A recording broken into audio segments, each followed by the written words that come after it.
जय हिंद दोस्तों, युग चरण चैनल में आपका हार्दिक स्वागत है।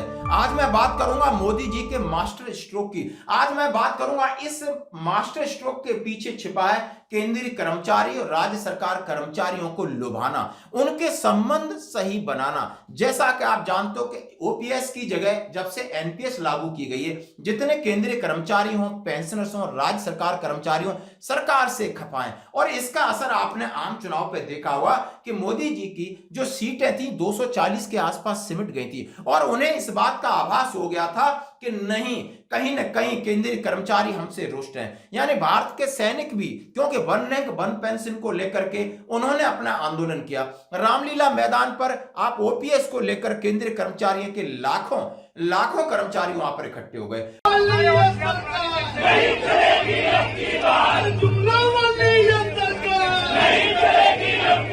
और लगातार डीए और डीआर, जैसा कि हम जानते हैं कि केंद्रीय कर्मचारियों को 10 साल के बाद एक उनका वेतन आयोग के तहत उनकी बेसिक जो सैलरी है या बेसिक पेंशन बढ़ती है और हर 6 महीने में उनका डीए डीआर बढ़ता है और उसके ऊपर उनकी उम्मीदें टिकी रहती हैं। कहते हैं कि लक्ष्मी बहुत सारी प्रतिकूलताओं को अनुकूलता में बदलती है। यानी पैसा ही है जो आपकी मानसिक स्थिति को बदलता है। और जैसे ही आपने मास्टर स्ट्रोक देखा होगा मध्य प्रदेश के अंदर, लाडली बहना लगाकर चुनाव से पहले पैसे बढ़ाए और खातों में धड़ाधड़ पैसे डाले और लोग खुश हो गए और उन्होंने बिल्कुल भारतीय जनता पार्टी को वोट दिया और शिवराज के नेतृत्व में लड़ा हुआ चुनाव सीएम मोहन यादव मुख्यमंत्री बन के बैठे।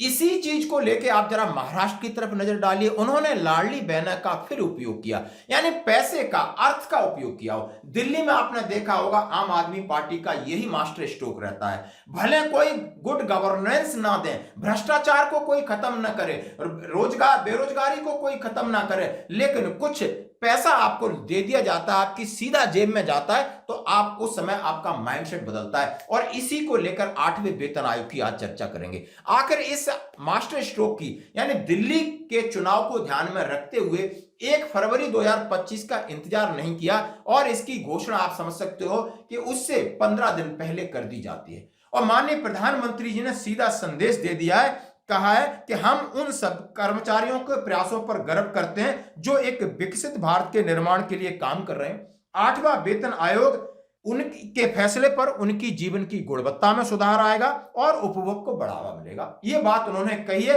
और उनके मंत्री जिस तरीके से घोषणा कर देते हैं।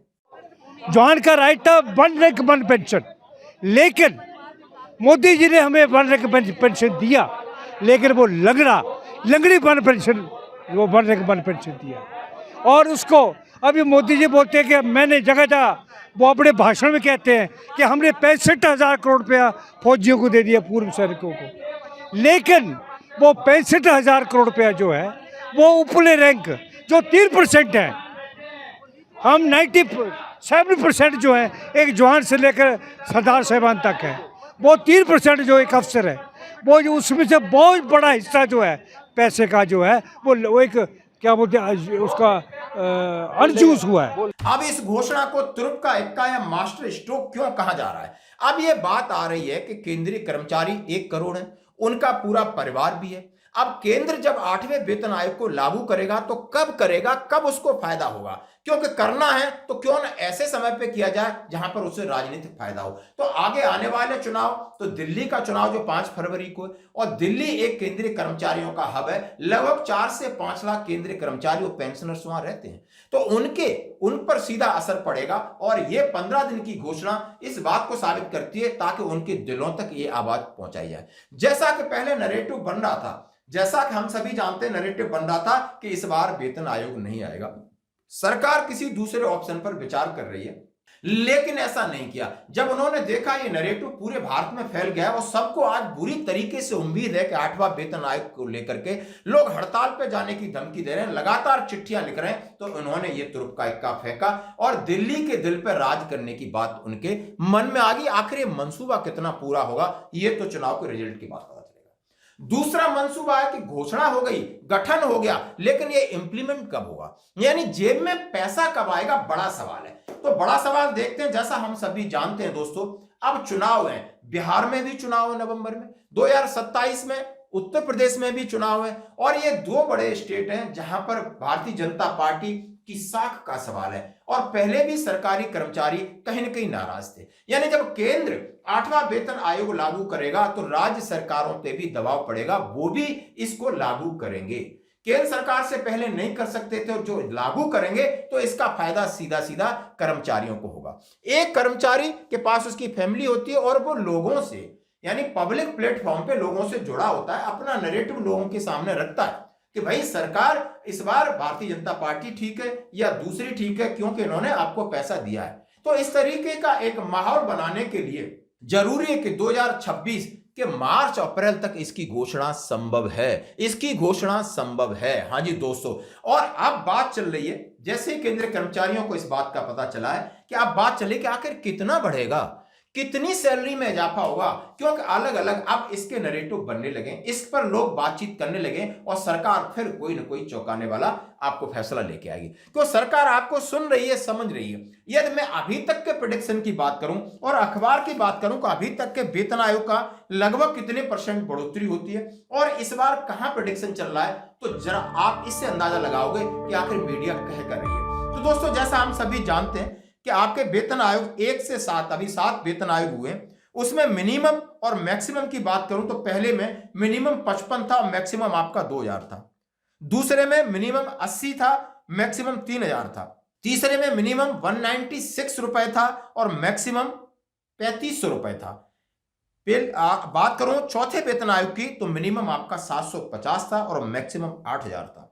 पांचवें वेतन आयोग की मैं बात करूं तो मिनिमम 2550 और ऊपर था 26,000 और छठवें की 7,000 और 80,000, यानी 7,000 जो कर्मचारी नीचे लेवल का है और टॉप लेवल के कर्मचारी का 80,000, और ये 7वें वेतन आयोग में परिवर्तित हुआ तो मिनिमम 18,000 और 2,25,000 मैक्सिमम हो गया।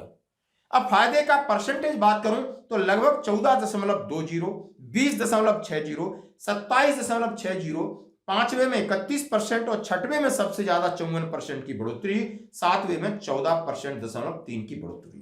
अब आगे का आकलन जिस प्रकार किया जा रहा है उसके बारे में हम थोड़ा आपसे बात करेंगे। जैसा कि फिटमेंट फैक्टर की बात की जा रही है, कोई 1.86 से शुरू होता है, 1.88, 1.92, 1.86। ये नैरेटिव पिछले लगभग आप समझ रही 10 दिन चला, अब बदल गया, अब 2.0 यानी 2 से यानी डबल से कुछ ज्यादा होने की पूरी उम्मीद है। अब बदलने वाले कारक कह रहे हैं कि नहीं, ये बदलना इसलिए जरूरी है क्योंकि महंगाई भत्ता इस बार कम पे जा रहा है। यानी जैसा हम आकलन करते हैं कि जनवरी 2026 में आपका महंगाई भत्ता 63 से 64% तक पहुंचेगा। जैसा हम सभी जानते हैं कि अब 1 जनवरी 2025 की उम्मीद लगभग 56% पे टिकी है। इसके बाद 2 आपके और इंस्टॉलमेंट आने, यानी जुलाई 2025 और जनवरी 2026, इसमें 7% की बढ़ोतरी होती है तो 63 या 64% पर जाता है। यदि आप पे लेवल 1 18,000 को 64% डीए को मर्ज करके टोटल उनका वेतन बनता है वो 18,000 प्लस 11,520, यानी बनता है 29,520 बनता है। अब 29,520 मर्ज करने के बाद अब आपके फिटमेंट फैक्टर से कितनी बढ़ोतरी होगी और कितने रुपए की बढ़ोतरी होगी, ये तो 1.86 का कारक लिया जाता है, फैक्टर लिया जाता हो तो 3,960 की बढ़ोतरी होके मूल वेतन 33,480 हो जाएगा। 1.88 को लेकर बढ़ोतरी होगी 4,320 और मूल वेतन 33,840। यदि 5,040 की बढ़ोतरी होती है जो फैक्टर 1.92 है तो आपका मूल वेतन 34,560 हो जाएगा।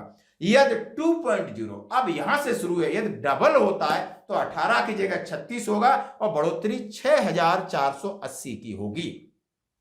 अब यहां से कह रहे हैं कि फैक्टर अब यहां से बढ़ेगा, पीछे की बात मत करिए। उन्होंने कहा है 2.25 की बात हो रही है तो आप समझ सकते हो कि 40,500 आपका मूल वेतन होगा, जैसे कि सभी अखबार इस बात की पुष्टि कर रहे हैं। और 10,980 न्यूनतम वेतन होना चाहिए था और 2.28 का हम आप बात कर चुके हैं कि 41,000 से 11,480, यानी इस तरीके की संभावना है बनती जा रही है। आखिर ये घोषणा का हमने बताया कि आपको मिड 2026, यानी आप समझ सकते हो मार्च अप्रैल के आसपास 2026 में ये आपकी जेब में पैसा आएगा, जैसा आकलन लगाया जा रहा है। क्योंकि मोदी सरकार का काम करने का तरीका व्यापक होता है, थोड़ा सरप्राइज होता है, सबको चौंकाने वाला होता है। किसी भी क्षेत्र का उनका किसी भी कोई भी फैसला आप कैबिनेट में उठा के देख लीजिए दोस्तों। तो दोस्तों ये है आम राय, आम बात। आखिर कर्मचारियों को क्या फायदा होगा, कितना फायदा होगा, ये तो बात है, लेकिन सरकार अपने फायदे को सामने रख करके